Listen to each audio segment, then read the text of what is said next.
função de um artista vai muito além do simples entretenimento. O seu papel é fundamental para nos fazer enxergar o mundo com outros olhares.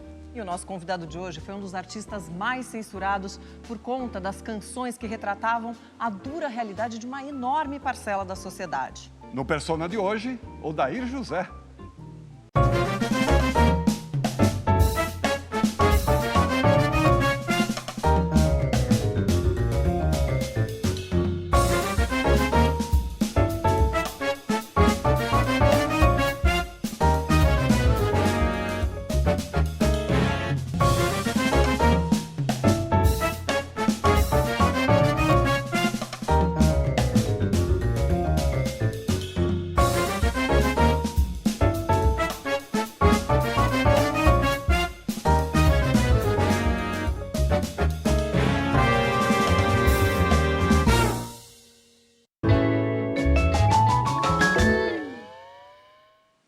Odair, uma alegria te receber aqui.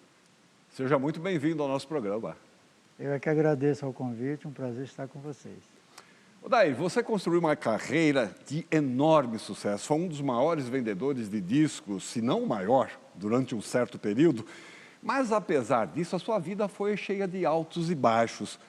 Agora, em 2006, cantores e músicos muito mais jovens do que você lançaram um disco que é um tributo à sua obra, com várias das suas músicas. Como é que você recebeu essas homenagens? Quando eu soube que ia ser feito o tributo, eu levei um susto, porque tributo, eu falei, pô, tributo, né? Eu achei assim meio exagerado um tributo comigo ainda em vida, né? E achei que meu trabalho não merecesse um tributo. Eu fui comunicado que seria feito aquele trabalho, eu não participei da criação dele. Mas quando eu ouvi no final, Atílio, o resultado, eu fiquei encantado com as leituras que foi feito ali pelos, como se diz, os profissionais mais, uma geração mais jovem. E foi muito bom, porque a partir daquele tributo, muitas coisas, sabe, começaram a acontecer com esse público mais jovem. Bom, nada mais justo, então, do que ouvir uma artista dessa nova geração falando sobre você. Olha só. É?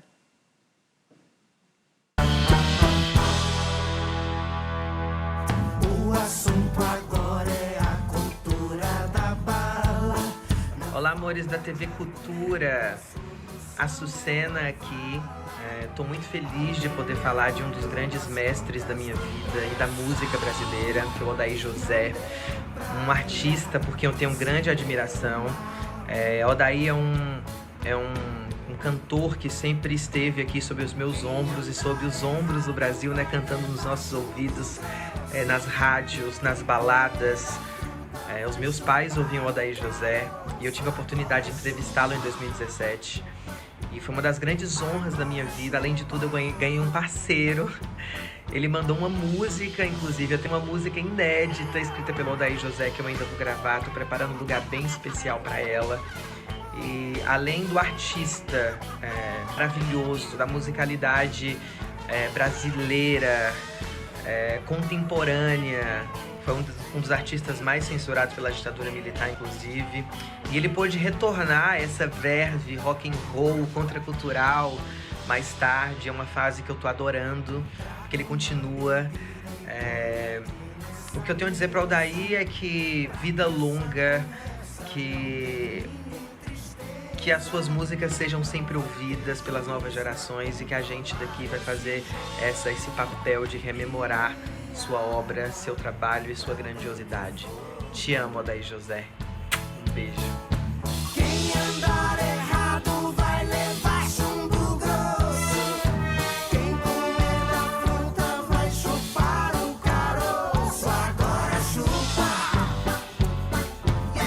Agora chupa. A Sucena, né, as Bahia, tá linda a Sucena, né? Nossa, Tá linda.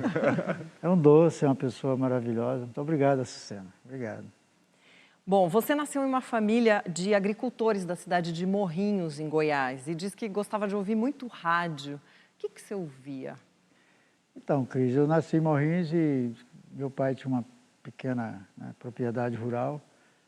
E a gente, naquela época, eu ouvia muito rádio AM, o rádio do Rio, de São Paulo, aquele rádio AM forte, que vai longe.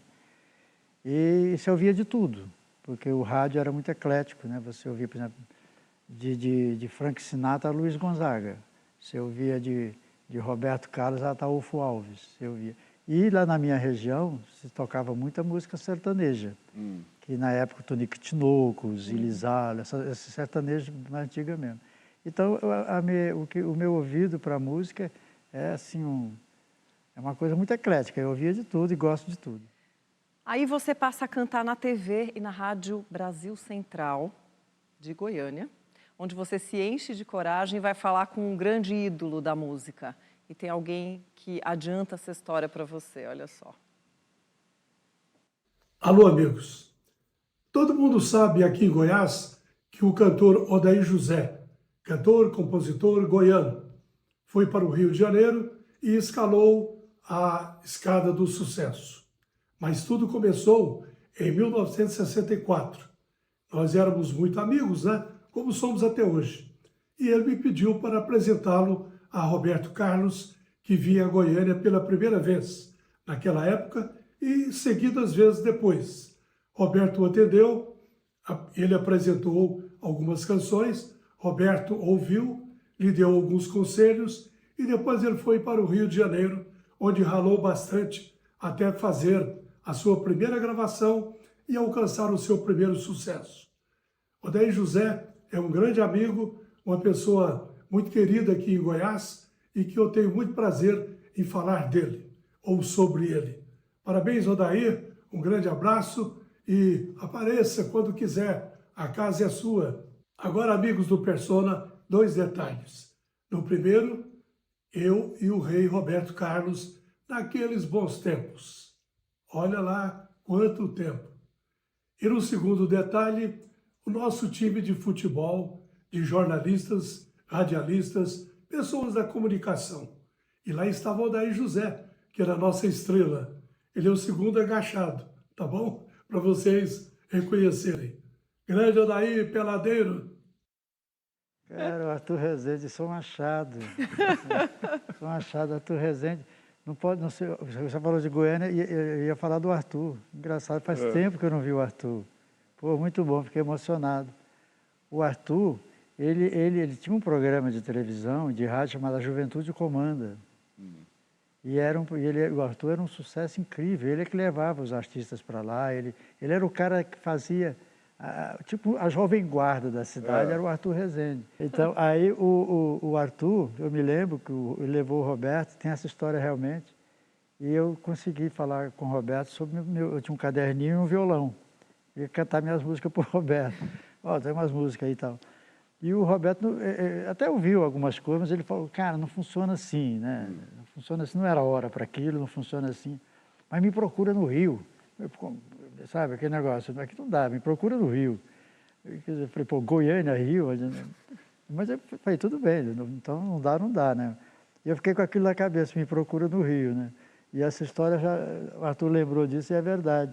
E eu fui para o Rio com esse negócio do Roberto, que me procura no Rio. Eu fui, mas não cheguei a procurá-lo, entendeu?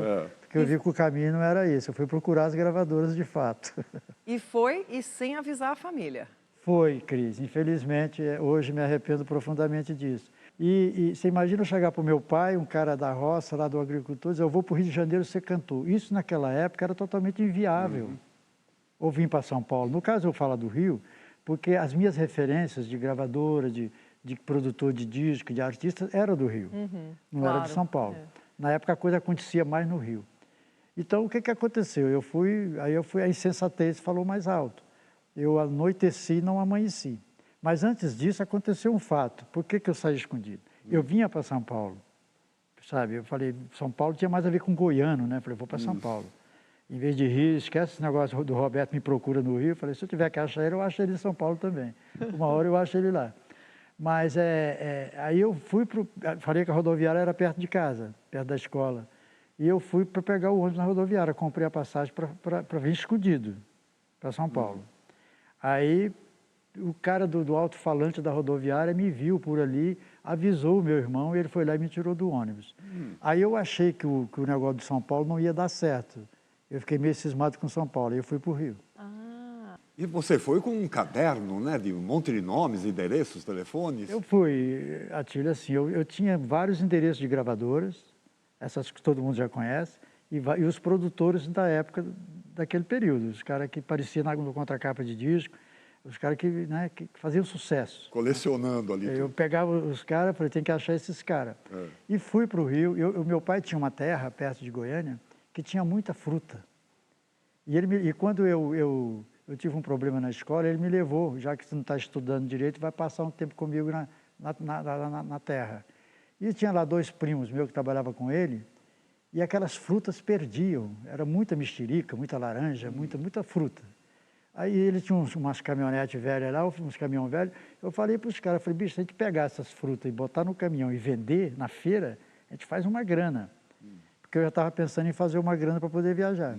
Ah, vamos fazer. Aí convenci os 2 que já eram adultos, a gente catava as frutas e levava para a feira. O meu pai percebeu que aquilo estava dando lucro, entendeu? E tomou conta do negócio. Aí ficamos empregados dele de qualquer forma. Mas eu juntei um troco, e foi com esse troco, esse caderno, e um violão, e uma pequena mala que eu cheguei no Rio de Janeiro. Muito bem, com esse caderno, esse violão e esses trocadinhos, você vai para o Rio de Janeiro, desembarca lá na cidade maravilhosa, mas o começo não foi nada fácil, né? Mas vamos deixar esse assunto para o próximo bloco? Sim.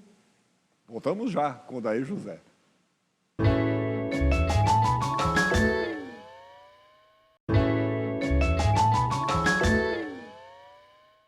Estamos de volta com o cantor e compositor Odair José. Odair, bom, chegou no Rio, jovem, esperançoso, confiante, com seu violão, seu caderninho, mas esse começo não foi nada fácil mesmo, né? Não, Cris, assim, porque eu achava realmente que eu ia chegar no Rio numa semana tudo resolvido. Eu achava que eu ia pegar aquele endereço, ia chegar lá, bater na porta, o cara ia me atender, por exemplo, tem que falar com o Atílio. Eu ia chegar lá, o Atílio vai me atender, eu vou sentar, vou tocar o violão para ele, vai ficar encantado e vai me contratar e está tudo resolvido. Simples assim. Simples assim. Mas eu cheguei no Rio de Janeiro de noite. Você imagina a logística de Goiânia naquela época, você sair de Goiânia, estradas não duplicadas, nem todas asfaltadas. Caí no Rio de Janeiro, a rodoviária era na Praça Mauá, acho eu que é onde hoje é a Polícia Federal, acho que é o mesmo local. Saltei ali e procurei um taxista, um cara que fosse mais de uma idade mais acima, que era mais confiável, e falei para ele que eu precisava ir para o centro da cidade, que eu não conhecia nada e queria ir para o centro, e que fosse um lugar barato. Não sei o que deu na cabeça dele, me levou para a Praça Tiradentes. Um hotel e tal, e me largou na Praça Tiradentes, na esquina da Rua Carioca, que tem um hotel até hoje lá, não me lembro o nome dele agora. Falou, aqui é o centro, é um lugar bom, esse hotel é bom. E eu fiquei lá. Aí entrei no hotel, quando eu vi o preço, calculei meu dinheiro, digo, isso aqui vai dar uma semana eu tenho que achar o pessoal. E no 8º dia que eu estava lá, no outro final de semana, eu tive que chegar para o cara do hotel e dizer para ele, não tem dinheiro, acabou o dinheiro, né? Vou ter que sair. Não, expliquei minha situação, ele falou, olha, ficar não pode, mas pode deixar a mala, e se quiser vir tomar banho e tal, pela porta de onde entram os funcionários ali, limpeza, pode fazer. E eu saí com o violão e o caderno, né? Isso já era quase no final do dia, e fui sentido Cinelândia. Parei na Cinelândia, tem o Teatro Municipal, dei umas voltas por ali. Lá pelas tantas da noite, me deu canseira, me deu sono. Eu sentei na escadaria do Municipal, bem lá em cima do teatro. Quando eu acordei, e cochilei. Quando eu acordei, o violão não tinha mais. Né? E aí eu fiquei, e depois eu descendo pela Cinelândia, andando, isso durou uns 3 dias isso. Eu fiquei 3 dias dormindo por ali. Eu descobri o aeroporto Santos Dumont. Ali tinha um galpão gigante. Eu fui dormir, eu fui no aeroporto, e a segunda noite eu dormi na praia. Sentei na praia e cochilei na areia. Falei, isso está errado, como é que eu vou fazer, né? Já não tinha mais dinheiro, não tinha nada. E depois, quando eu achei o aeroporto, eu dormi no banheiro, no último parte do banheiro lá atrás, que tinha uma parede, era maior, eu dormi lá. E aí você começa a tocar nas boates. Aí eu começo. Tem um detalhe, quando eu fiquei nesse hotel essa semana, eu descobri na Praça Tiradentes o Teatro Carlos Gomes e o do outro lado... João Caetano. Hã? João Caetano. João Caetano. o Carlos Gomes e o João Caetano. No Carlos Gomes, que era do lado do hotel, o hotel ficava de cá, você só andava 100 metros, estava no Carlos Gomes. Ficava cheio de gente aqui, cheio de homem ali, 5 horas da tarde, instrumento, todo mundo com instrumento. Aí eu fui me informar, era o ponto onde os músicos marcavam para trabalhar. Fosse na boate, fosse no circo. Tinha na época uma revista chamada Revista do Rádio. E eu conheci um senhor lá chamado De Biasi, muito simpático, sempre de terno, ele chegava falando, falava com todo mundo. E através dele eu descobri, ele me apresentava, foi me apresentando as pessoas para eu poder trabalhar. Trabalhar de que forma? Você toca alguma coisa? Eu falei, toco. Você consegue acompanhar algum artista? Eu falei, consigo. Cadê o instrumento? Eu falei, não tenho. Aí, mas se eu arrumar um instrumento, você toca? Toca. Me lembro até o nome da pessoa, chamada Arijalma. Ele é que coordenava tudo. Aí esse cara começou a me colocar nas pegadas. Eu ia na boate, na Praça 15, acompanhar uma cantora, eu ia no boate, na outro lugar. Eu trabalhei de São Cristóvão até o Leme, acompanhando, e quando não acompanhava, cantava. E na Praça Mauá, tinha uma, não sei se ainda tem até hoje, tinha uma boate que me contratou para eu tocar violão toda noite lá e cantar. Eu ficava num banquinho assim, no canto da boate. E essa boate era onde os executivos daquela região iam no final da tarde para um happy hour, uma coisa. Era uma boate boa, as pessoas bem frequentadas. E eu ficava cantando. Cantando o quê? O playlist da boemia. O que tocava no rádio, o que as pessoas tocavam. Você cantava de Jamelão, a Roberto Carlos, Maísa, música italiana, tudo você cantava ali. Então, eu ficava cantando ali. E tinha um cara que chegava, de vez em quando ele aparecia. Ele falou para mim assim, escuta, eu posso te combinar uma coisa com você? Eu falei, pode. Você conhece uma música do Roberto Carlos chamada Quase Fui Lhe Procurar? Eu falei, conheço, que na verdade é uma composição do Getúlio Cortes. Eu falei, conheço. Dá para você, quando eu entrar, você esteja tocando, que você tiver, você para e toca ela, o início. Eu pensei em lhe falar, quase fui lhe procurar. Porque é para a moça saber que eu cheguei. E se ela estiver acompanhada, era que se desacompanhe. Era o sinal. Era o sinal. Eu vou combinar isso com ela e você. Essa será a nossa música, minha e dela, já é. E eu quero que você faça isso. E eu te dou uma grana. Um dia ele me perguntou por que eu não gravava um disco e tal, né? Porque na época o Paulo Sérgio estava fazendo muito sucesso e ele conhecia o cara que tinha lançado o Paulo Sérgio. Me contou uma história que eu já conhecia de cor e salteado. Falou, eu pago para você gravar um disco. Procuro. Tem um tal de Rossini Pinto aí, que eu já estava no pé do Rossini Pinto, desde que foi o primeiro cara que eu cheguei no Rio, era o meu primeiro da lista. Que era um grande produtor da época, né? Produtor, e compositor. Vencedor, o cara mandava e desmandava. Mas eu já estava enchendo o saco do Rossini Pinto fazia tempo. Falei, não, sei quem é e tal. Então, marca com ele que eu ver quanto custa esse negócio, que eu faço como o meu amigo fez com o Paulo Sérgio, eu pago. Eu falei, tá bom. Aí, outra semana ele falou, eu falei, não levei ele muito a sério, falei, mas é para falar mesmo? Ele falou, é. Eu peguei, fui lá e falei para o Rossini, isso é papo de bêbado, Odair. Você fica tocando nas boates e vem com essas histórias. Eu falei, não, cara, o cara quer... Então, marca com ele aqui durante o dia que eu acredito. Negócio de noite, de bebida, eu estou fora.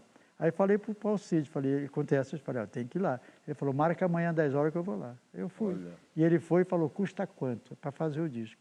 Aí o Rossini levou a sério e foi para o estúdio do Havaí, que fica ali perto da Central do Brasil, ficava, um bom estúdio. Contratou um conjunto que gravava com todo mundo, que era muito sucesso, The Fevers, na época. E gravei a música Uma Lágrima. Uma lágrima eu deveria ser somente pra dizer nasci de um amor que em mim nasceu. Aí o que foi feito? O Rossini, com o dinheiro que o Alcide tinha dado, fez 500 compactos. Ficou com 250 e me deu 250. Falou, se vira. E eu saí com aquele disco distribuindo nas rádios do Rio de Janeiro. E acredite se quiser, tinha 2 paradas. A que mais vendia e a que mais tocava. Eu fiquei entre as 5 mais tocadas na parada. Então, olha só. Só não tinha nas vendagens, porque não tinha disco nas lojas. Depois você vai para a CBS, né? Que era a gravadora poderosa da época, né? Como é que isso aconteceu? Então, Cris, quando eu te falei do disco de Uma Lágrima, que ficou entre os 5 mais tocados, porque eu fui muito sortudo, porque tocar disco naquela época na rádio era muito difícil. O espaço de rádio, hoje é difícil, mas na época era quase impossível, se você não estivesse numa grande gravadora. Sim. Eu me arrisco a ir até a Rádio Tupi, que era ele ficar ali perto da rodoviária, na Praça Mauá, na Rua Venezuela, acho que uma coisa assim. Eu me arrisco a ir lá. Eu falei, eu vou lá. Cheguei, acho que um prédio de 3, 4 andares, cheguei e falei com o porteiro, que tinha um disco, era cantor, e queria falar com o diretor da rádio. O cara também, acho que meio atrapalhado, ele tinha que me passar para o cara da programação, ele me passou para o diretor-geral da rádio. Entendeu? Ele falou que era um cara lá. Aí ele falou, tem um cantor aqui querendo falar com o senhor. Como é o nome dele? Eu falei, qual é o seu nome? Eu falei, Odair José. Aí o cara lá de cima levou um susto, porque o nome Odair, hoje eu vejo Odair por aí para tudo quanto é lado. Até por minha causa mesmo.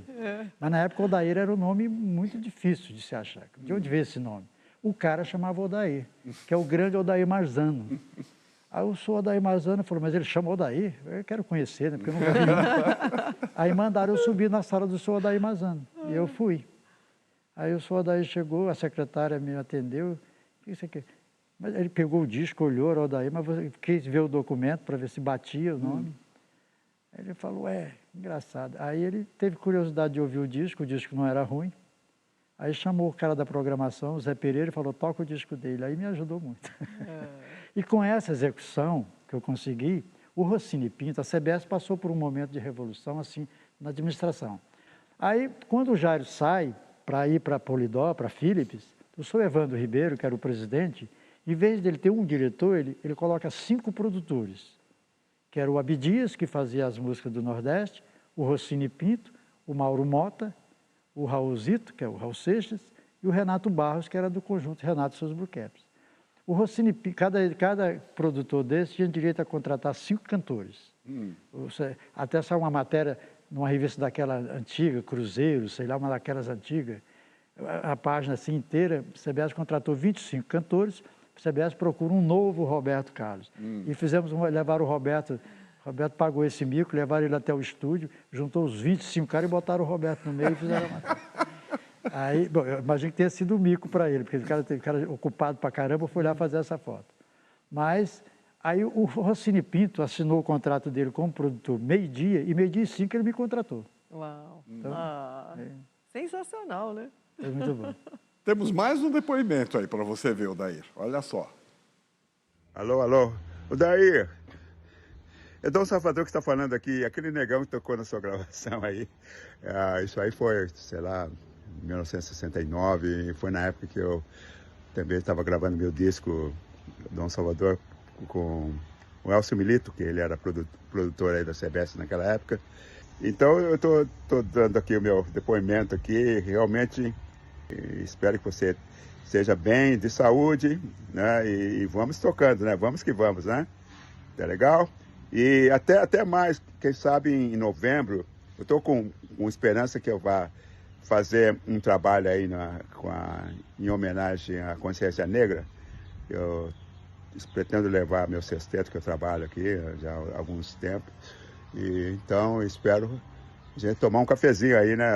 Aquele meu fraco é café forte, né? Um cafezinho aí. Aquela composição minha, né? E, então tá. Então fica com Deus e muita paz aí. Um abraço, tchau.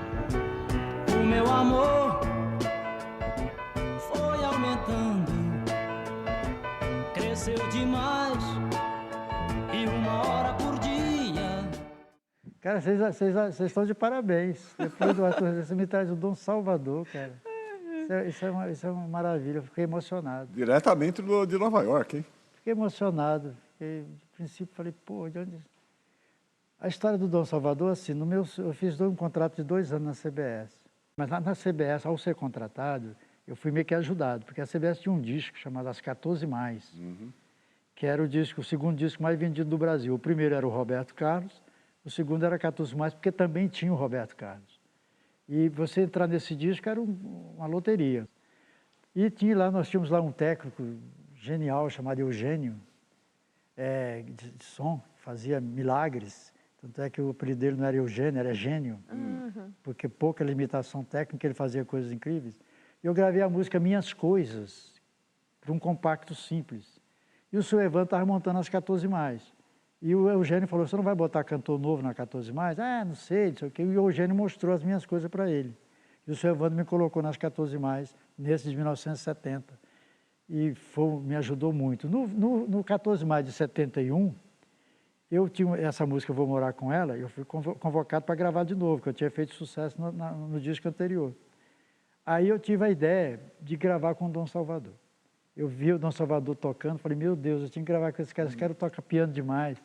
E a CBS tinha um estilo musical que era vitorioso no Brasil.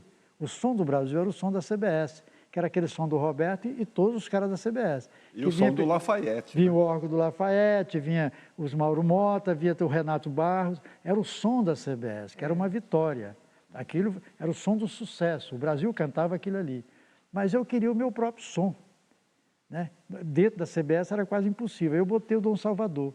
E me botaram na 14 mais, Dom Salvador tocando esse piano. Eu fiz o Dom Salvador, o Paulo César Barros, né? E fiz uma coisa meio sacudida, como o Dom Salvador fazia. Jazzístico, né? Hã? Meio jazzístico. Porra, muito bom. Ele é jazzístico, né? Muito bom. E eu fui para 14 mais, mas eu soube depois que o senhor Evandro teria se ofendido, né? Por eu ter tentado negar uma coisa da CBS mudando o som, né?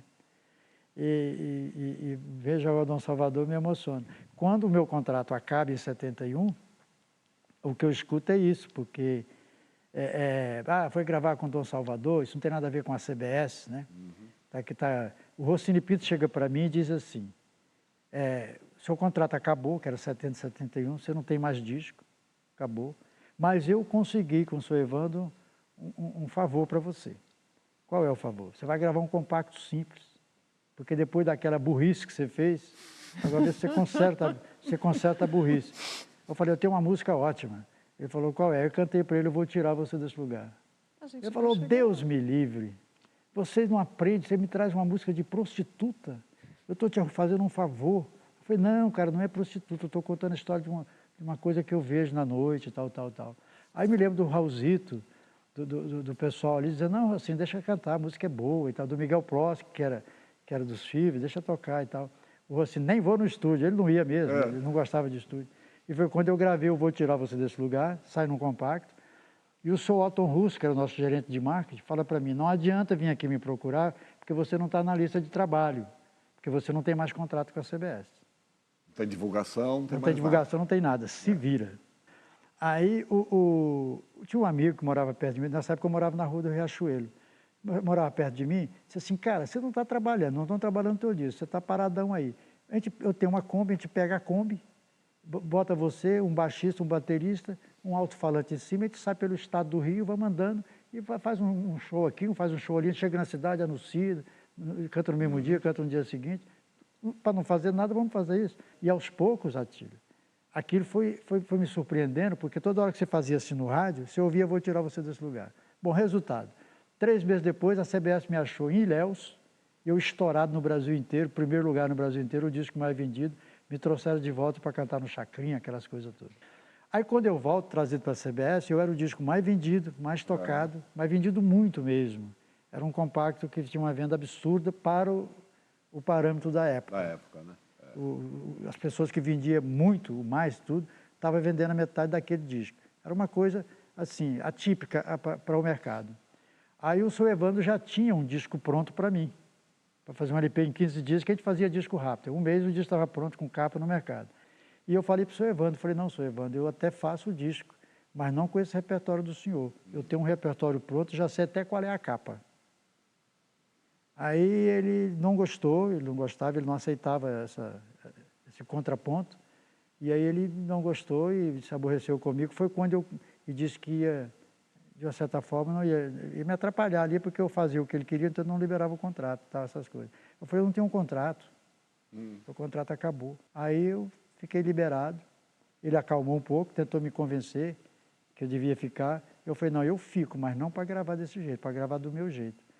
Aí não deu certo, eu saí, e eu soube que depois daquela minha saída, ele mandou colocar um adesivo lá na porta, está proibido aqui a entrada do senhor Odair José. que não precisava. E eu fui para a Philips trabalhar com o Jairo Pires, que não quis me contratar lá na CBS. Bom, o fato é que por conta da temática e das suas músicas e do sucesso delas entre as pessoas, vamos dizer assim, menos favorecidas ou pela sorte ou pelo dinheiro, a sua música passou a ser considerada brega, que é um termo que você não concorda. Então a gente preparou um quadro na tentativa de explicar o que é esse brega e a gente queria que você comentasse depois, pode ser? Tá bom.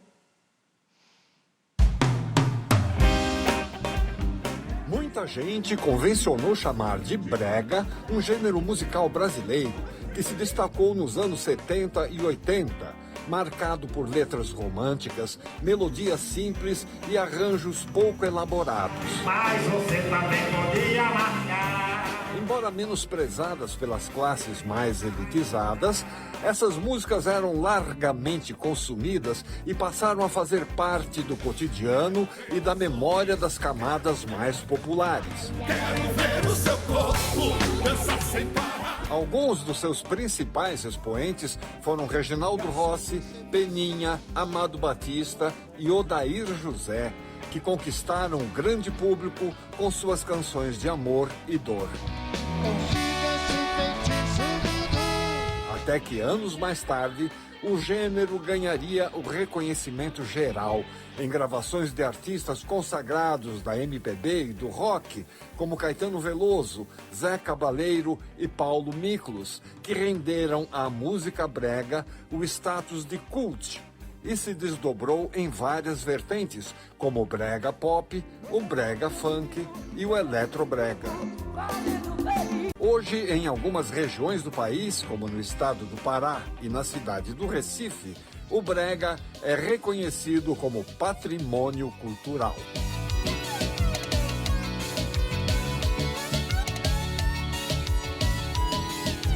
O que você tem a dizer sobre o brega?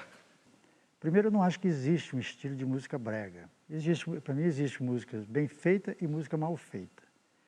Ao mesmo tempo, você mostra artistas que tiveram a preocupação em usar essa coisa do mal feito, por não ter, talvez, a capacidade de fazer o bem feito, e dizer, não, isso aqui é brega, existe uma cultura disso. Então, eu acho assim, eu tenho discos, eu tenho 38 discos, 37 discos. Eu acho que desses 37, eu tenho uns 10 discos muito bons.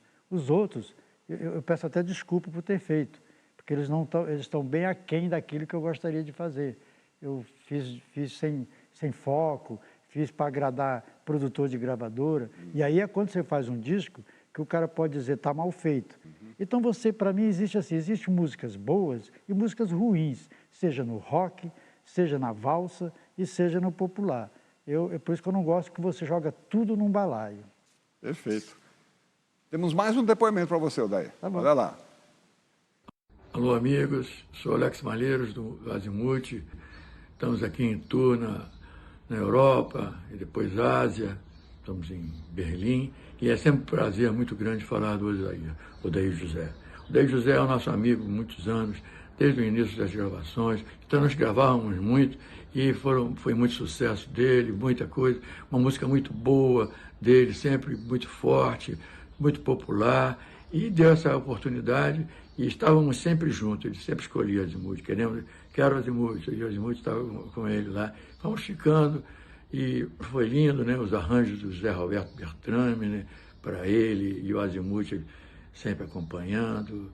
E a gente já sabia tudo que ele queria, era só piscar que dava tudo certo. Tudo de bom para Odair. Um grande abraço, meu querido. Essa é uma homenagem do Azimuth e agradeço ao Odair essa força que ele deu desde o início. Grande abraço. Parabéns, Odair. Você é formidável. Obrigado por tudo. Deu chega na tristeza, deu fora na saudade, aproveite a vida. Não fique pensando, não fique chorando por coisas perdidas. Cara, realmente a produção é muito boa, porque vocês acharam umas pessoas até agora que... Malheiros. Esse aí veio de Berlim, esse depoimento. O Alex, perdemos recentemente o Ivan, né, o Mamão, Mamão. batera. Então, vem a história de eu sair da CBS, porque eu queria fazer um trabalho diferenciado. Quando eu vou para Polydor, eu vou trabalhar com o Jairo, eu falei que eu tinha a ideia da capa, do disco e tudo, e com quem eu ia gravar. Eu já sabia que eu ia gravar com eles, que na época não era ainda o Azimuth. Eles viraram Azimuth depois. Eu queria o Zé Roberto, queria o Ivan e queria o Alexandre, o Alex. Você faz 10 discos com Alexandre, com a base de Alexandre, Mamão, o Ivan, o Zé Roberto, com o Luiz Cláudio Ramos tocando violão, com o Hildon tocando guitarra. Você faz base durante anos, o cara vem e chama você de brega. Então, o Azimuth é o quê? Ah, não, mas a música que você fez, eles tocaram? Não, cara. Você tem que saber se a música é bem feita ou mal feita. Se você gosta dela ou não, é um direito seu. Sim. Agora, você com esse olhar preconceituoso, por isso que eu falo, você quer fazer sua festa brega, você faça. Eu até participei, mas não estou muito mais a fim de participar. Porque se é para tirar sarro, eu prefiro ficar em casa. Odair, a gente estava falando, né, da música Eu Vou Tirar Você Desse Lugar, você alcançou aí um super sucesso, teve a maior vendagem de discos de 1972, e aí veio todo aquele sucesso, né, que você finalmente conquistou. E aí você passa a ser um dos cantores mais requisitados pelas rádios e pelas TVs. Aí vem fama, vem dinheiro, badalação. Como é que foi lidar com tudo isso naquele momento de vida? Assim, o sucesso nunca me impressionou, como o fracasso também não. Eu acho que o sucesso e o fracasso é como a ferradura, eles são muito próximos. A ponta da ferradura. Você, às vezes, um trabalho ele vira sucesso, você faz um trabalho que ele acontece, e o outro não acontece por uma questão mínima, de detalhes, sabe? Então, você errou. Então, eu sempre que eu vivi muito bem com o sucesso e com o fracasso. Quando eu fiz muito sucesso, realmente fiz, a partir do Vou Tirar Você Desse Lugar, por uns 5, 6 anos, meus discos vendiam muito mesmo, e não tinha uma rádio, uma programação de rádio que fizesse todo dia uma programação que não tivesse o Odair José. E eu fiz show pelo Brasil inteiro, para lugares, está certo que os espaços eram menores do que é hoje. Hoje faz muita arena, essas coisas. A época era outra, mas eu não houve um espaço naquele período que a gente fizesse que não tinha a casa lotada e o mesmo tanto lá fora porque não pôde entrar. Então tudo isso aconteceu. E se você ganha muito dinheiro, você fica muito exposto, mas eu nunca me encantei nem com o dinheiro nem com o sucesso. Eu me arrependo de não ter guardado o meu dinheiro, porque eu ganhei muito dinheiro. Mas o que aconteceu foi assim, muito sucesso, mas eu tenho uma ideia que eu já falei isso algumas vezes, que quem repete fórmulas não faz arte, faz negócio. No disco de 76, eu fiz um disco em 72, fiz em 73, 4, 5 e 6, 5 discos, com Azimuth. Menos Vou Tirar Você Desse Lugar, que era da CBS. Eu cheguei à conclusão de que eu estava repetindo fórmulas. Eu estava dando volta em volta de mim mesmo. Eu não estava dando mais para o público e nem para o pessoal da mídia uma coisa diferente.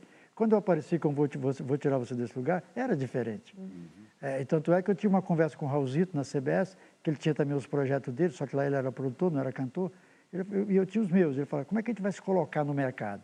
Porque já existia Bossa Nova, Velha Guarda, Tropical, a gente coloca como? Ele achou o jeito dele, eu achei o meu, que foram com os temas, que até me arrependo, porque parece que os temas incomodou tanto, que incomoda até hoje. O cantor da pila, o cantor da puta, o cantor da empregada, o cantor não sei do quê, porque o tema você mexe com alguma coisa que as pessoas querem debaixo do tapete. O cara explora a empregada, como era naquela época quando foi feita a empregada, nem profissão era. As pessoas têm que saber disso. No governo da Dilma Rousseff foi que se tentou normalizar a coisa. Então, em 73, a gente fez a canção para chamar a atenção das pessoas, que a empregada servia para tudo, menos para ser respeitada. Então, quando você toca nesses assuntos, as pessoas ficam com raiva. O cara é brega, o cara é não sei o quê. Então, isso tudo foi um monte de coisa. Em 76, eu falei, chegou a hora de mudar. Eu estou dando volta em torno de mim mesmo. Foi quando eu fui fazer o projeto Filho de José e Maria, que aí, em vez de ajudar, piorou tudo. A gente vai chegar lá. Vamos chegar lá. Então, como a gente estava falando, e você está reafirmando aí, a sua carreira foi cheia de altos e baixos, né? E, em certo momento, você começou a ser perseguido, né? Pela censura, por setores da sociedade e tal. Você, aliás, foi um dos artistas, já se falou aqui, mais censurados daquele período da ditadura militar. Enfrentou grandes dificuldades. Vamos falar sobre isso no terceiro bloco? Vamos? Vamos lá. Voltamos já com o Persona.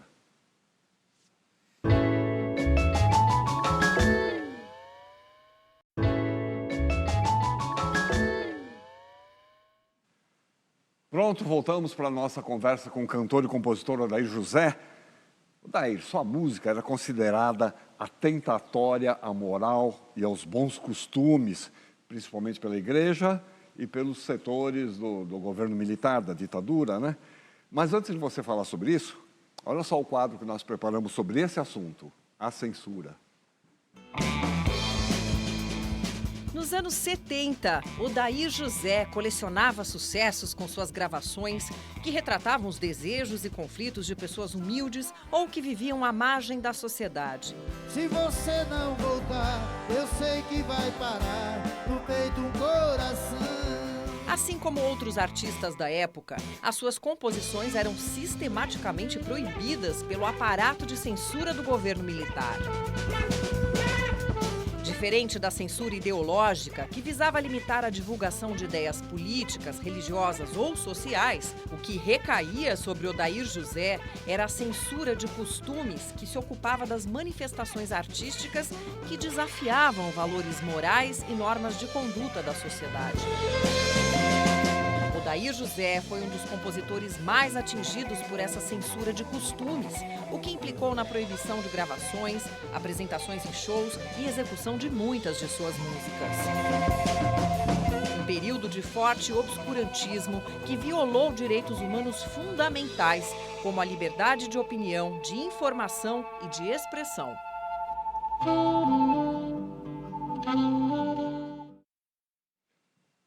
A música Pare de Tomar a Pílula, por exemplo, né, causou uma forte reação da igreja e isso fez com que boa parte das emissoras de rádio e televisão tirassem essa música da programação. Como é que você enfrentou esse período aí? Quando ela foi para a censura, eu já era um cara muito proibido. Eu comecei a ter problema com a censura, eu não vou tirar você desse lugar, tá? Foi a primeira vez que me chamaram lá e disseram que a palavra eu vou tirar você desse lugar era imprópria para aquele momento, por causa do governo e tal. Quando eu disse que não era o governo que eu me referia, eu estava me referindo a uma mulher, o cara falou pior ainda, por causa dos costumes. Mas no negócio da pílula, ela fez sucesso muito rápido, porque a música é muito simples e o tema era diferenciado. Então, quando a música em 15 dias era primeiro lugar na parada, eu venho a São Paulo para fazer um programa da TV Globo, do Silvio Santos, que era aos domingos. E quando eu chego, eu sou comunicado por alguém da produção que tinha duas pessoas querendo falar comigo e que eu tinha que falar com eles antes de qualquer coisa.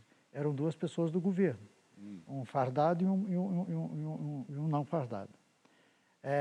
E me comunicaram, me deram um comunicado dizendo que a partir daquele momento eu não poderia mais cantar Uma Vida Só, que era o nome da música, conhecido como Pare de Tomar a Pílula, em lugar nenhum do Brasil, que me fez assinar uma coisa ciente. E eu tinha ido no programa do Silvio para cantar a música. E a partir dali eu soube que eu não podia cantar mais, porque o governo tinha proibido.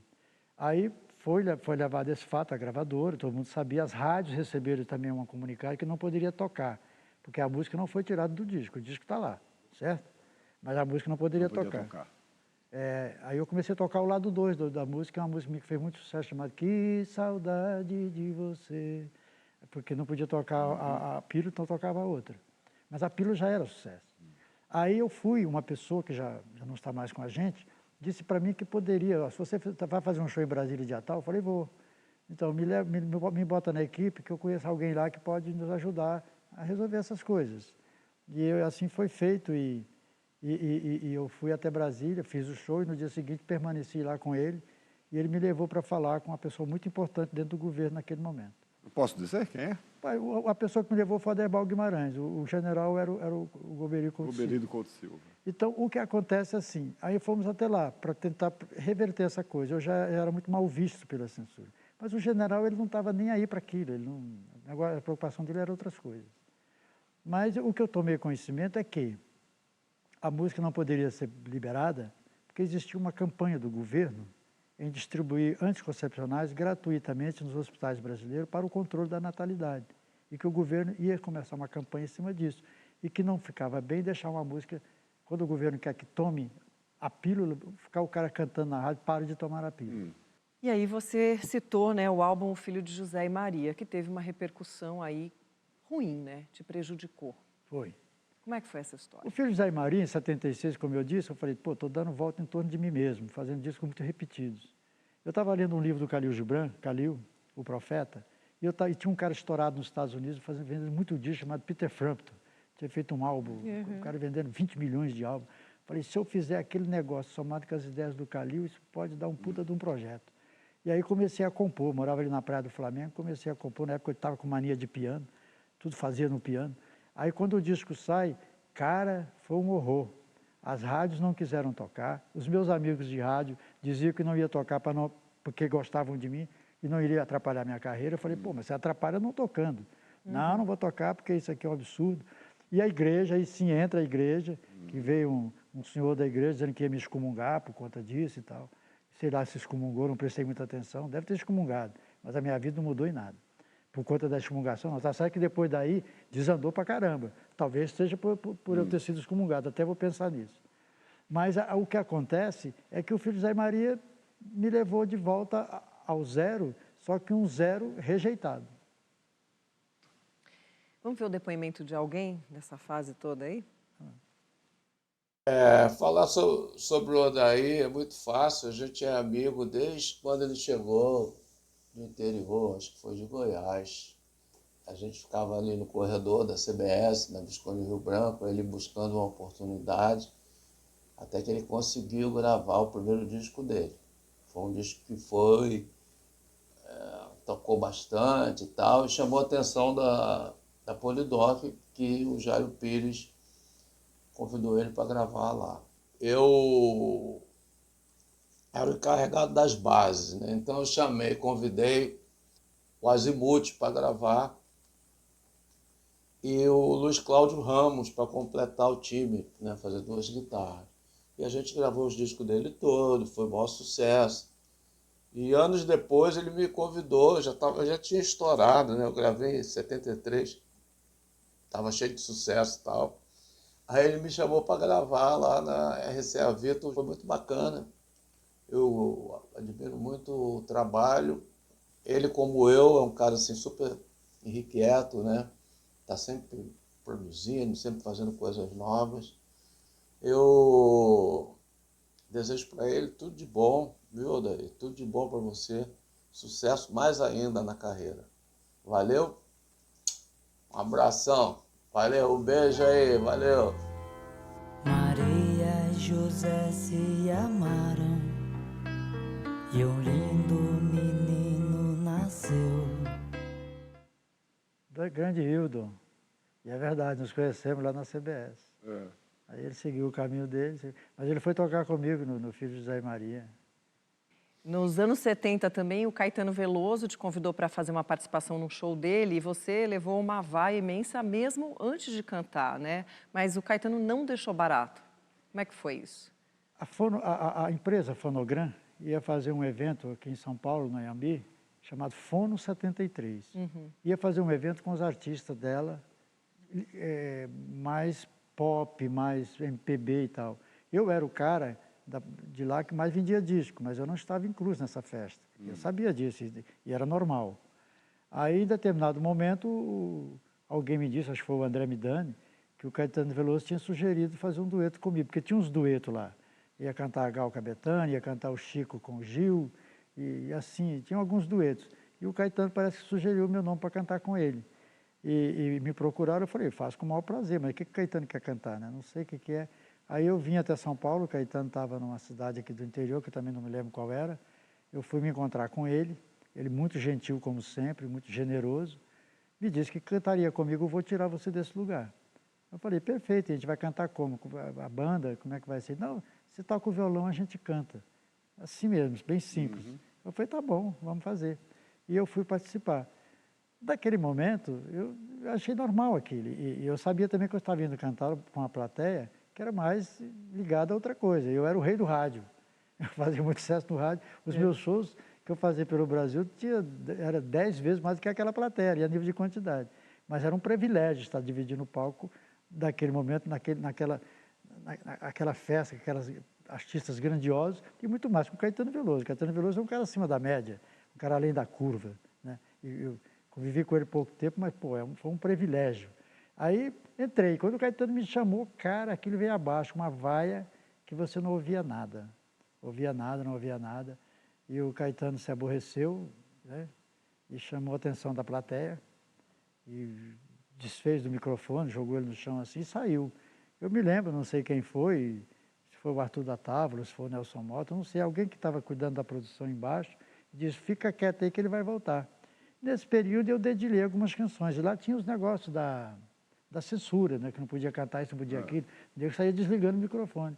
Eu cantei lá algumas coisas, até a pílula eu solfejei, cantei e tal. A plateia ficou mais calada. Aí o Caetano voltou, nós cantamos Vou Tirar Você Desse Lugar. Mas ela ficou mais calma, mas não parou de vaiar, não. E aí ele mandou uma frase, não há nada mais Z do que a classe A. É. Grande Caetano é um gênio. Agora, o seu trabalho mais recente tem um título que eu adoro, que é Hibernar na Casa das Moças ouvindo rádio. Tem a ver também com aquele teu começo de carreira, o garoto da Praça Mauá, não tem? Tem a ver com o Odair José. Eu retomei esse negócio, Cris, dos meus discos, quando eu acho que quando ele falou de 2006, do tributo, a partir dali eu comecei a tomar uma consciência maior do que era o Odair José. Porque aconteceu assim, eu comecei a fazer show e começou a aparecer pessoas jovens nos meus shows pedindo música do filho José e Maria. Um disco que até então eu tinha medo de falar nele. Sim. Eu tinha medo. Eu não olhava nem a capa dele em casa. Eu tinha medo. Aí, de repente, eu estou no lugar, o cara canta, chega você. Digo, pô, a Cris quer falar comigo. Não, não sou eu, é o meu filho de 15 anos que quer falar. Ele quer que você não cantou a música, canta a música do filho José e Maria. Eu falei, como é que ele sabe? Não, o pai dele tinha esse disco ali, ele pegou, viu? E aí, nascem essas ideias boas. O Hibernar na Casa das Moças eu também acho ótimo. Ela é um pouco tipo o filho de José e Maria. Só que aí eu falo de um ambiente. Aí no filho de José e Maria eu falo de uma pessoa. No caso desse disco do Hibernar, eu falo de um lugar. Perfeito. Bom, não poderia faltar aqui as palavras de alguém que participou desse trabalho do Hibernar, né? Vamos lá? Olá, pessoal. Sou Jorge do Peixe. Estou aqui para falar do querido Odair José, pessoa da qual sou muito fã. Cresci ouvindo seus clássicos, um cancioneiro necessário para o Brasil, que enfrentou dificuldades, né, que teve obras vetadas pela ditadura, enfim, que resiste e que até hoje está nativa, fazendo o que mais gosta, que são canções, né, canções essas importantes, bonitas e necessárias. Tive a honra de participar em 2019, né, do seu disco Hibernar na Casa das Moças ouvindo rádio. Tive a honra de participar desse disco na canção Imigrante Mochileiro. E sempre admirei Odair José, tem vez ou outra chance de trocar umas ideias, de botar alguns assuntos em dia. Fizemos isso por algumas vezes durante a pandemia e depois também. É uma pessoa que eu quero sempre estar junto e vou continuar admirando sempre. Um abraço, Odair.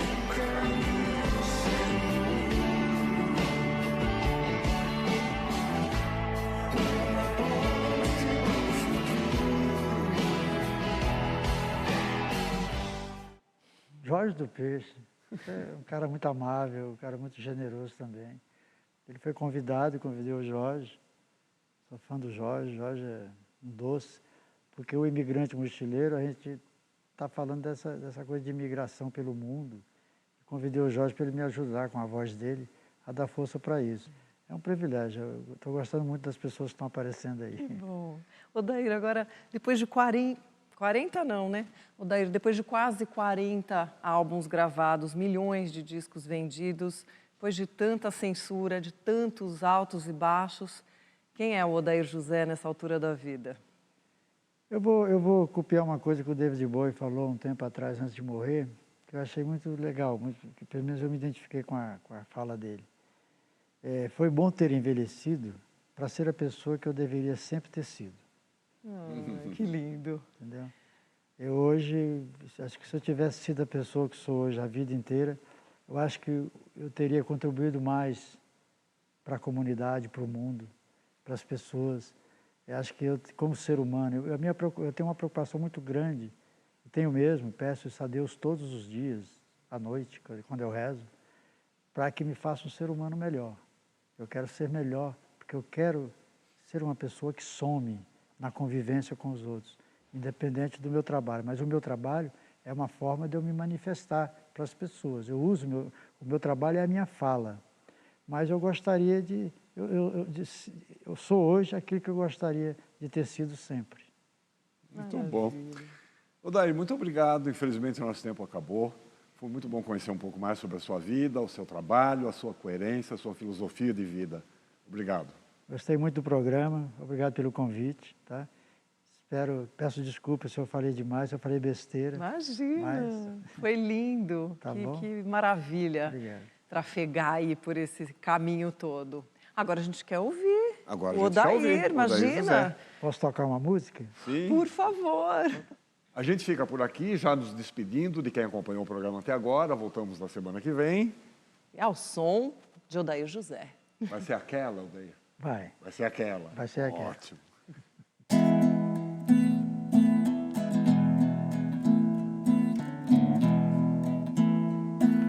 Olha, a primeira vez que eu estive aqui foi só para me distrair. Eu vim em busca de amor. Olha, foi então que eu lhe conheci. Naquela noite fria, em seus braços, meus problemas esqueci.